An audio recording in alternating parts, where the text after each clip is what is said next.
بسم اللہ الرحمن الرحیم۔ حضرت ابی بن کعب رضی اللہ تعالیٰ عنہ کی تعلیم۔ حضرت ابی بن کعب رضی اللہ تعالیٰ عنہ مشہور صحابہ اور مشہور قاریوں میں ہیں۔ اسلام لانے سے پہلے سے لکھنا پڑھنا جانتے تھے۔ عرب میں لکھنے کا عام دستور نہیں تھا، اسلام کے بعد سے اس کا چرچا ہوا، لیکن یہ حضرت ابی رضی اللہ تعالیٰ عنہ پہلے سے واقف تھے۔ حضور اکرم صلی اللہ علیہ وسلم کی خدمت میں حاضر رہ کر وحی بھی لکھا کرتے تھے۔ قرآن شریف کے بڑے ماہر تھے اور ان لوگوں میں تھے جنہوں نے حضور اکرم صلی اللہ علیہ وسلم کی زندگی ہی میں تمام قرآن شریف حفظ کر لیا تھا۔ حضور اکرم صلی اللہ علیہ وسلم کا ارشاد ہے کہ میری امت کے بڑے قاری ابی بن کعب رضی اللہ تعالیٰ عنہ ہیں۔ تہجد میں آٹھ راتوں میں قرآن پاک کے ختم کا اہتمام تھا۔ ایک مرتبہ حضور اکرم صلی اللہ علیہ وسلم نے ارشاد فرمایا کہ اللہ جل شانہ نے مجھے ارشاد فرمایا ہے کہ تمہیں قرآن شریف سناؤ۔ عرض کیا کہ یا رسول اللہ، اللہ تعالیٰ نے میرا نام لے کر کہا؟ حضور اکرم صلی اللہ علیہ وسلم نے فرمایا کہ ہاں، تمہارا نام لے کر کہا۔ یہ سن کر فرد خوشی سے رونے لگے۔ ذکر میرا مجھ سے بہتر ہے کہ اس محفل میں ہے۔ جندب بن عبداللہ رضی اللہ تعالیٰ عنہ کہتے ہیں کہ میں مدینہ طیبہ علم حاصل کرنے کے لیے حاضر ہوا تو مسجد نبی میں حدیث پڑھانے والے متعدد حضرات تھے اور شاگردوں کے حلقے متفرق طور پر علیحدہ ہر استاد کے پاس موجود تھے۔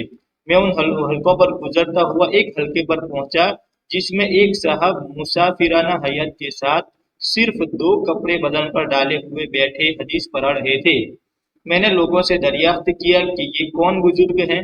فرمایا کہ مسلمانوں کے سردار ابی بن کعب رضی اللہ تعالیٰ عنہ ہیں۔ میں ان کے حلقہ درس میں بیٹھ گیا۔ جب حدیث سے فارغ ہوئے تو گھر جانے لگے۔ میں بھی پیچھے ہو لیا۔ وہاں جا کر دیکھا ایک پرانا سا گھر، خستہ حالت، نہایت معمولی سامان، زاہدانہ زندگی ہے۔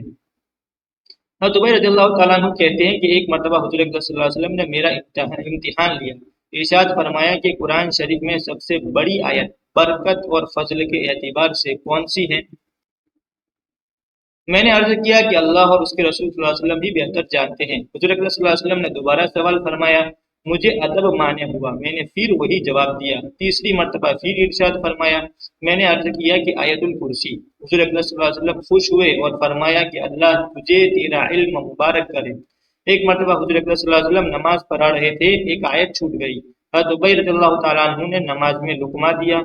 حضور اکرم صلی اللہ علیہ وسلم نے نماز کے بعد ارشاد فرمایا کہ کس نے بتایا؟ حضرت ابی رضی اللہ تعالیٰ عنہ نے عرض کیا کہ میں نے بتایا تھا، یعنی میں نے لقمہ دیا تھا۔ حضور اکرم صلی اللہ علیہ وسلم نے ارشاد فرمایا کہ میرا بھی یہ گمان تھا کہ تم نے ہی بتایا ہوگا۔ فائدہ یہ حضرت ابی رضی اللہ تعالیٰ عنہ باوجود اس علمی شغف اور انہماک کے اور قرآن پاک کی مخصوص خدمات کے حضور اکرم صلی اللہ علیہ وسلم کے ساتھ ہر غزوے میں لڑائی میں شریک ہوئے ہیں۔ حضور اکرم صلی اللہ علیہ وسلم کا کوئی جہاد ایسا نہیں جس میں ان کی شرکت نہ ہوئی ہو۔ ایک اور قصہ لکھتے ہیں، حضرت حذیفہ رضی اللہ تعالیٰ عنہ کا فتنوں کے معلوم کرنے کا اہتمام۔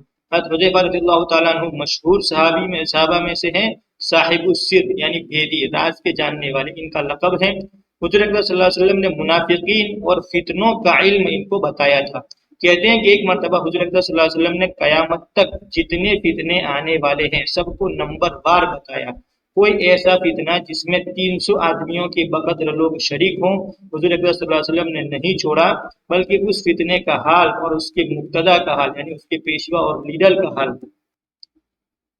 ماں اس کے نام کے، نیز اس کی ماں کا نام، اس کے باپ کا نام، اس کے قبیلے کا نام صاف صاف بتا دیا تھا۔ حضرت حذیفہ رضی اللہ تعالیٰ عنہ کو حضرت حذیفہ رضی اللہ تعالیٰ عنہ فرماتے ہیں کہ لوگ حضور اکرم صلی اللہ علیہ وسلم کے سے خیر کی باتیں دریافت کیا کرتے تھے اور میں برائی کی باتیں دریافت کیا کرتا تھا تاکہ اس سے بچا جائے۔ ایک مرتبہ میں نے دریافت کیا، یا رسول اللہ، یہ خیر و خوبی جس پر آج کل آپ کی برکت سے ہم لوگ ہیں، اس کے بعد بھی کوئی برائی آنے والی ہے؟ حضور اکرم صلی اللہ علیہ وسلم نے فرمایا کہ ہاں، برائی آنے والی ہے۔ میں نے عرض کیا کہ اس برائی کے بعد پھر بھلائی لوٹ کر آئے گی یا نہیں؟ حضور اکرم صلی اللہ علیہ وسلم نے فرمایا کہ حذیفہ، اللہ کا کلام پڑھ اور اس کے معافی پر غور کر، اس کے احکام کی اتباع کر۔ مجھے فکر سوار تھا، میں نے عرض کیا یا رسول اللہ، اس برائی کے بعد بھلائی ہوگی؟ حضور اکرم صلی اللہ علیہ وسلم نے فرمایا کہ ہاں، پھر بھلائی ہوگی، لیکن دل ایسے نہیں ہوں گے جیسے پہلے تھے۔ میں نے عرض کیا یا رسول اللہ، اس بھلائی کے بعد پھر برائی ہوگی؟ حضور اکرم صلی اللہ علیہ وسلم نے فرمایا کہ ہاں، ایسے لوگ پیدا ہو جائیں گے جو آدمیوں کو گمراہ کریں گے اور جہنم کی طرف لے جائیں گے۔ میں نے عرض کیا کہ اگر میں اس زمانے کو پاؤں تو کیا کروں؟ حضور اکرم صلی اللہ علیہ وسلم نے فرمایا کہ اگر مسلمانوں کی کوئی متحدہ یعنی ایک جماعت ہو اور ان کا کوئی بادشاہ ہو تو اس کے ساتھ ہو جانا، ورنہ ان سب فرقوں کو چھوڑ کر ایک کونے میں علیحدہ بیٹھ جانا یا کسی درخت کی جڑ میں جا کر بیٹھ جانا اور مرنے تک وہیں بیٹھے رہنا۔ چونکہ ان کو منافقوں کا حال حضور صلی اللہ علیہ وسلم نے سب کا بتا دیا تھا، اس لیے حضرت عمر رضی اللہ تعالیٰ عنہ ان سے دریافت فرمایا کرتے تھے کہ میرے حکام میں یعنی جو کیبنٹ منسٹر وغیرہ ہیں ان میں کوئی منافق تو نہیں؟ ایک مرتبہ انہوں نے عرض کیا کہ ایک منافق ہے مگر میں نام نہیں بتاؤں گا۔ حضرت عمر رضی اللہ تعالیٰ عنہ نے ان کو معذور کر دیا، یعنی جو منافق تھا ان کو غالباً اپنی فراست سے پہچان لیا ہوگا۔ جب کوئی شخص مر جاتا تو حضرت عمر رضی اللہ تعالیٰ عنہ تحقیق فرماتے کہ حضرت حذیفہ رضی اللہ تعالیٰ عنہ ان کے جنازے میں شریک ہیں یا نہیں۔ اگر حذیفہ رضی اللہ تعالیٰ عنہ شریک ہوتے تو حضرت عمر رضی اللہ تعالیٰ عنہ بھی نماز پڑھتے، ورنہ وہ بھی نہ پڑھتے۔ حضرت حذیفہ رضی اللہ تعالیٰ عنہ کا جب انتقال ہونے لگا تو نہایت گھبراہٹ اور بے چینی میں رو رہے تھے، تو لوگوں نے دریافت کیا کہ کیوں رو رہے ہیں؟ فرمایا کہ دنیا کے چھوٹنے پر نہیں رو رہا ہوں بلکہ موت تو مجھے محبوب ہے، البتہ اس پر رو رہا ہوں کہ مجھے اس کی خبر نہیں کہ میں اللہ کی ناراضی پر جا رہا ہوں یا خوشنودی پر۔ اس کے بعد کہا کہ یہ میری دنیا کی آخری گھڑی ہے، یا اللہ تجھے معلوم ہے کہ مجھے تجھ سے محبت ہے، اس لیے اپنی ملاقات میں برکت عطا فرما۔